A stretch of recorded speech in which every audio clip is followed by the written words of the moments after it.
guys! Magandang umaga po. Ito na naman ang inyong lola, nagbabalik.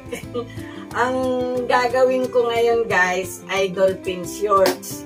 Ngayon, bago ko gawin tong pattern natin, nakapiraso. Ito guys, 1 kilo ito binili ko. Per kilo ito, putol-putol ito. Ayan o, nakita nyo naman po. Magaan lang po itong telang to. Ngayon, dati ang 1 kilo nito ay 80 pesos lang. Ngayon po ay 100 na. Pero bumili pa rin po ako kasi pag ginawa ko po itong dolphin, mabili po ito sa mga bata. Pwede rin po sa matanda, 1 kilo ito sa halaga 100. Ito yung 15 and a half. Ito yung 12 and a half. Mula doon, sumukat kayo ng, ayan, 3 inches and a half. Doon. Tapos, dito naman sa ibabang ito, sumukat kayo ng 4 inches pababa. O, ito. Kunin na muna natin siya ng diretso, guys. Guguhitan ko muna yung 4 inches ng diretso. O, yan. Nakuha natin yung 4 inches. Ito, 3 and a half. Bumaba kayo dito at kumuha rin kayo ng 3 and a half. O, yun siya guys, 3 and a half. Ngayon yung 3 and a half, guhitan natin ng padiretso muna. O, ayan na siya guys 3 and a half dito, bumaba tayo doon ng 3 and a half.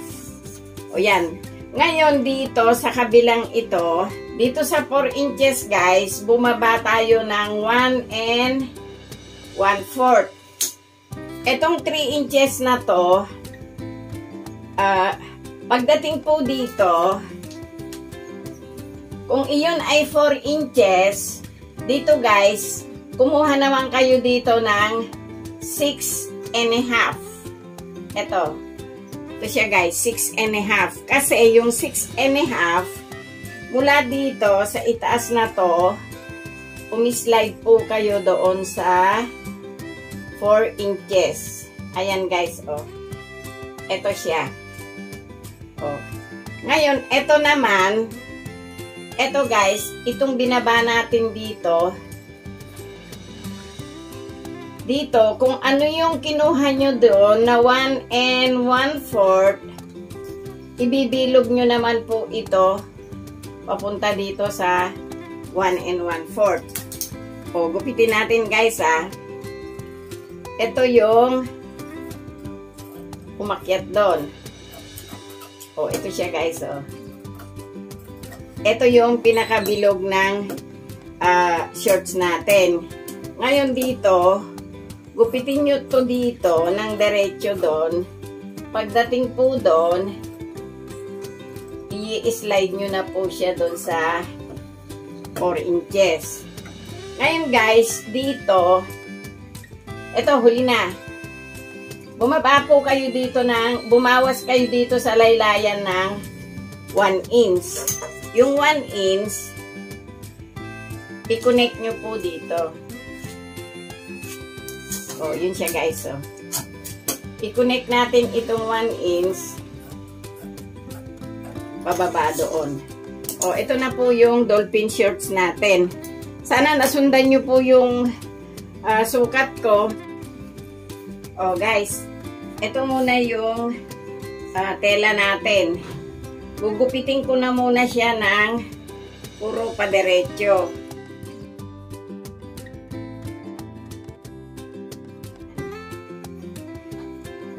O, yan siya guys. Mamaya natin siya balikan.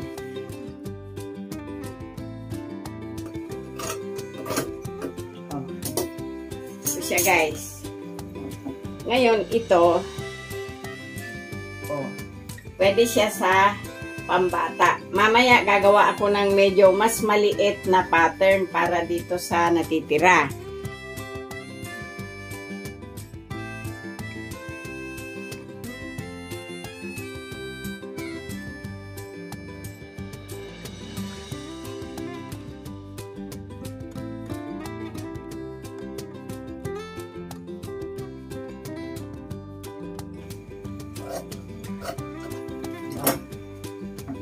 makakuha tayo ng 3 piraso.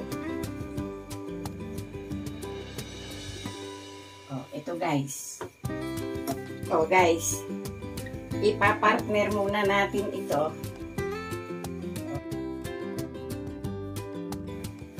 Mamaya na natin kunin. Yan, iwanan muna natin.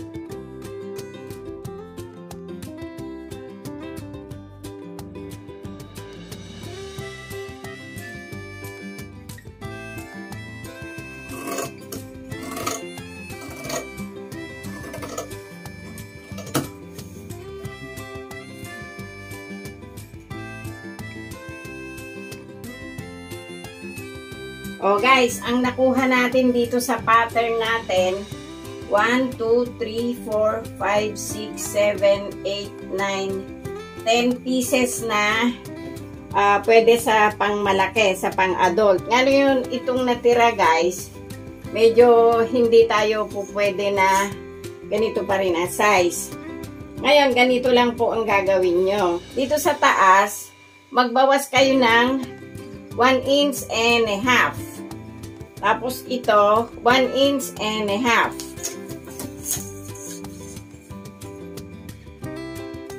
O ito, 1 inch and a half ang binawas natin. Dito sa crotch, dito guys, magbawas kayo dito ng half inch. Ayun, half inch.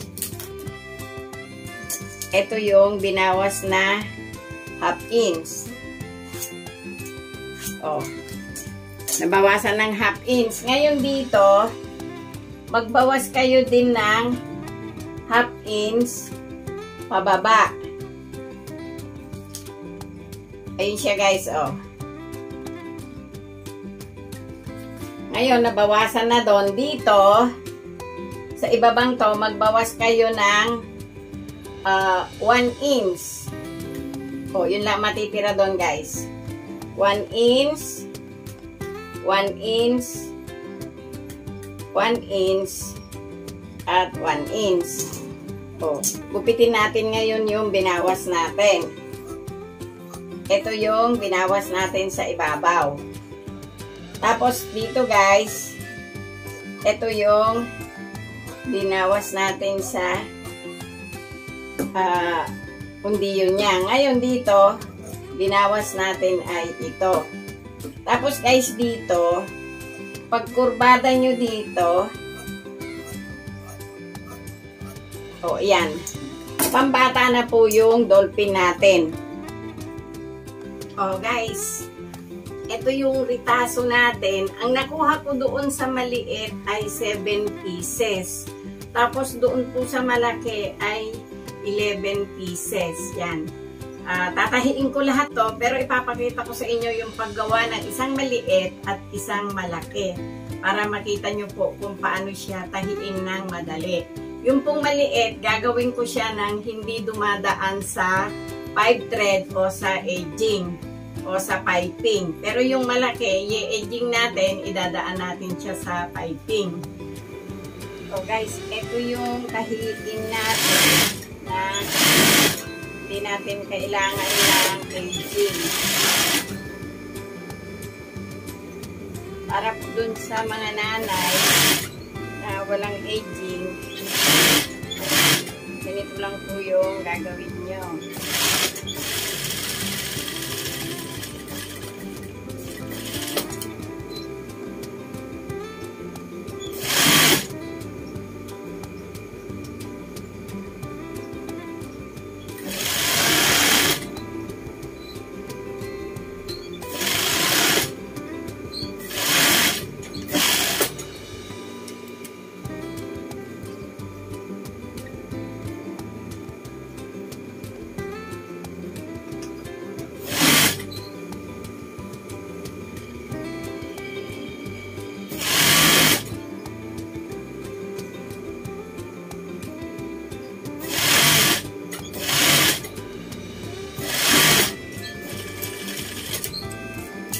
Malinis yung tahi natin. Oh. Ngayon, dito naman tayo sa pinaka-legs niya. Ito.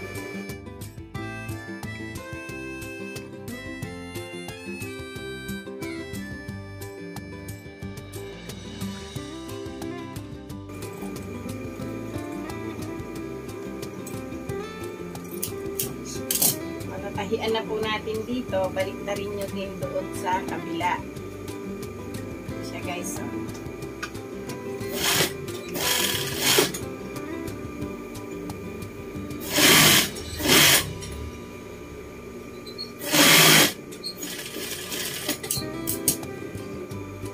Dalawang side, yan. Maglagay kayo dito ng tandaan. Maglagay kayo ng, yun o, 10 inches. O, ito yung nilagyan natin ng nuts doon sa magiliran. Ito, magkabila. Ngayon, itong nilagyan natin ng nuts na to, bago natin lagyan ito ng bias, ito guys, itupin nyo muna siya ng maliit lang. Yung parang 1 lang palabas. Guys, ayun.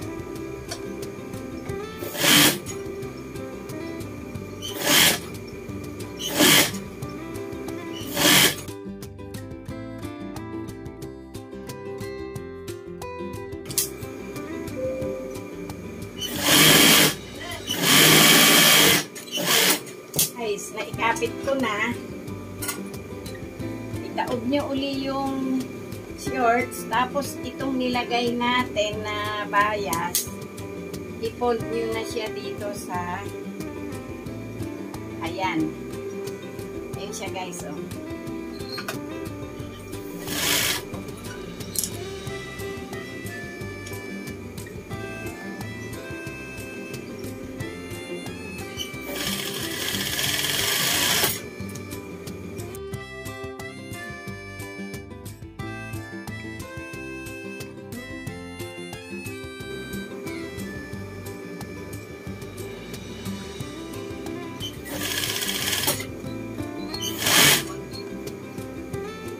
Pagdating dito guys, ayan, medyo i-fold nyo naman ng konti ito para maganda pa rin yung ilalim mamaya. O yan, ikapit na natin yung bias. Ngayon, bumalik na tayo dito sa taas. O, ito yung tinahian natin ng 1/16 na palabas. Kaya natin tinahian yon.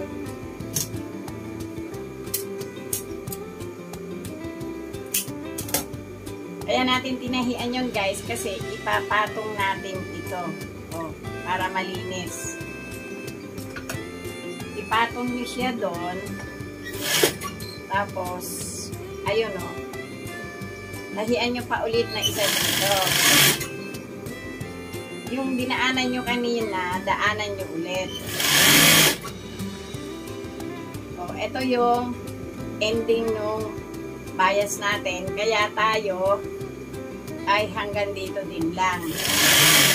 O, pagdating dyan, mag-lock kayo. Pag na-lock nyo dyan guys, eto, kurbadang to, bumaba kayo doon.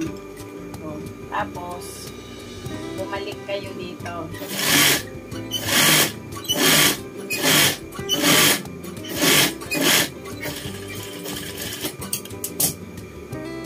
Oh, ito siya guys, oh. Ayan. Ngayon, kung ano yung ginawa natin dito, ganun din yung gagawin ko dito sa kabila.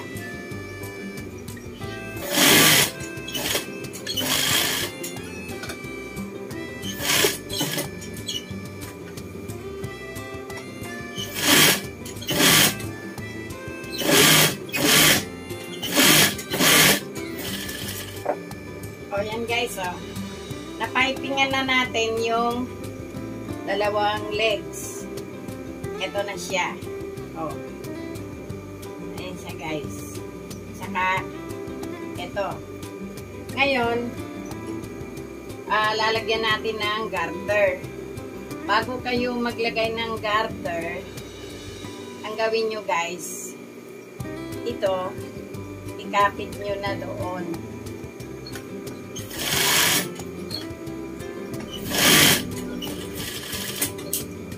Tapos ito, kunin nyo, ikapit nyo naman dito sa kabila. Pero magtitira kayo doon ng ganong kalaki. 1/4.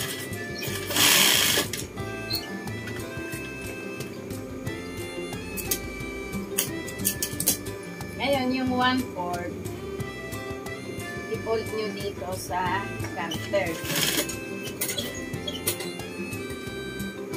Punta po kayo dito sa kabilang to, i-fold nyo yung tinira nyong 1/4. O yun guys, o, hatakin nyo to. Ngayon, pag nahatak nyo, pumunta kayo dito sa gitna, bitawan nyo ito.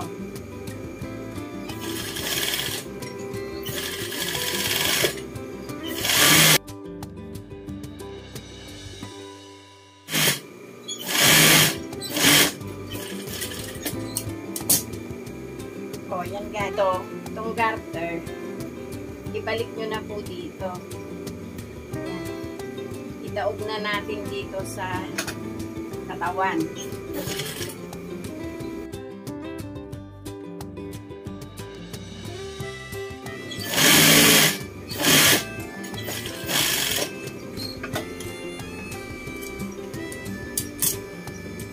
O guys, ito na yung dolphin shirts natin na walang aging. O guys, ito na yung piping natin. Sisimulan natin dito sa may tandaan ko kanina.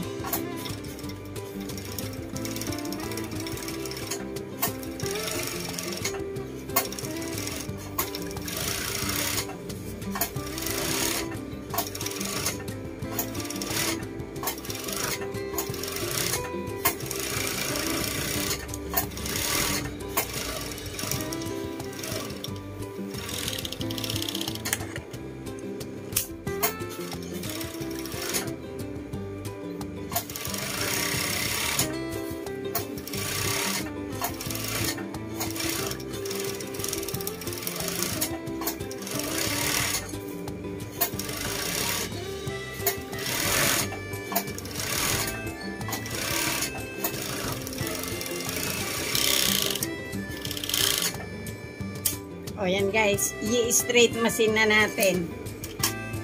O guys, ito na yung idinaan natin sa piping. Mabilis naman talaga siya pag sa piping.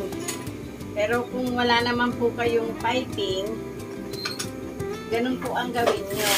Yung wala ng aging.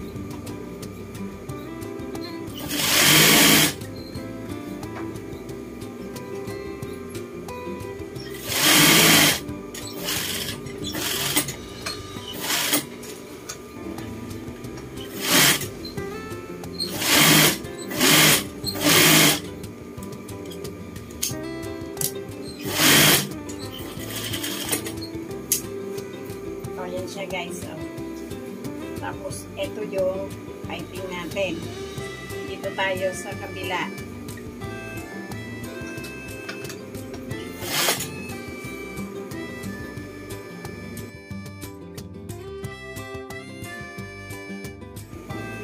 Ang bewang nito ay 32.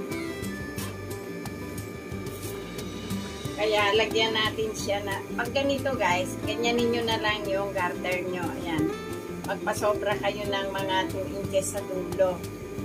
Tapos, sakain nyo po siya gupitin. Lugtungin nyo na po siya dito.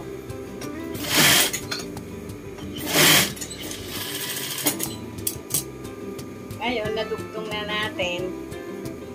Idikit nyo dito.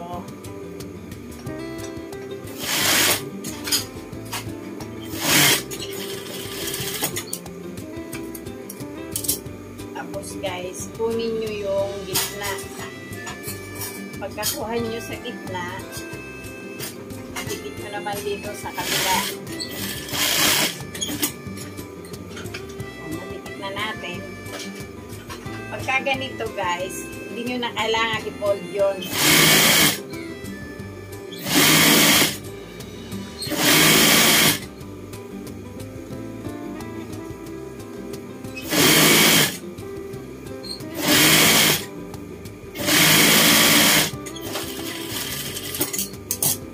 yung overlock ko yung bewang. Na-overlock na natin yung garter sa bewang. Ipo-fold na po natin siya.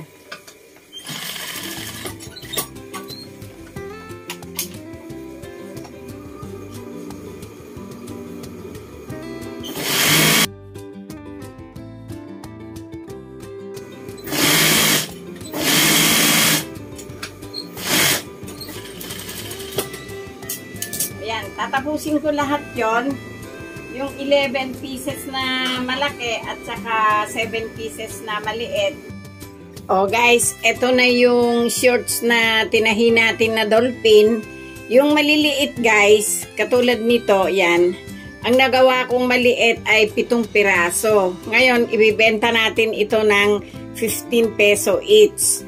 Tapos guys, itong malaki naman, ang nagawa natin ay 10 pieces. Ito naman siya. Yan, ito siya guys. 10 piraso naman yon. At ang benta natin dito ay 30 lang. Kaya ang kalalabasan nito ay 405 pesos. O yan guys, ang puhunan natin dyan ay 100 lang. Tumubo na po tayo dyan ng 305 pesos. O yan, sana nagustuhan nyo yung ginawa ko ngayon at yung mga nanay na walang aging, pinakita ko po sa inyo kung paano kayo manahin ng walang aging dito sa dolphin na to. O yan guys, sa mga nanonood, thank you. At huwag nyo pong kalimutan mag-subscribe. Paki-share nyo na rin po at paki-like na rin. O yan, thank you po sa inyong lahat.